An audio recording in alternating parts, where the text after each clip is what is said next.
Le nouveau visage de Coluche. Paumé, tendre, violent.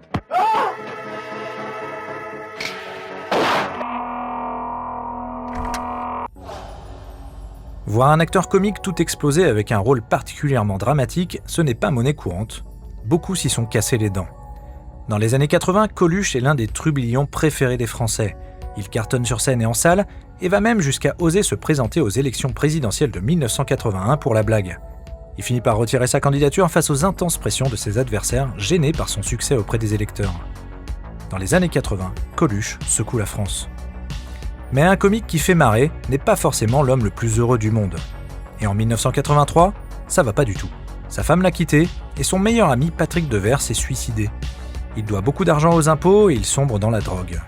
C'est à ce moment où l'acteur est au plus bas que lui parvient le scénario de Ciao Pantin, son rôle le plus noir et sa plus grande consécration. Puisant dans son malheur, Coluche incarne ce pompiste devenu dépressif au passé trouble avec une profondeur dramatique bouleversante. Le réalisateur de Germinal et Manon des Sources, Claude Berry, connaissant bien l'acteur pour avoir produit quelques-uns de ses succès, ne voyait personne d'autre pour le rôle. Il y a parfois cette magie au cinéma, cette évidence qui tombe à un moment, toutes les planètes s'alignent même si c'est le résultat d'événements sombres.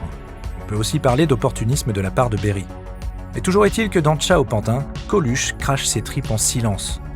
Il cherche à venger ce jeune paumé avec qui il s'était lié d'amitié et qui se fait flinguer devant lui tout en se noyant dans l'alcool.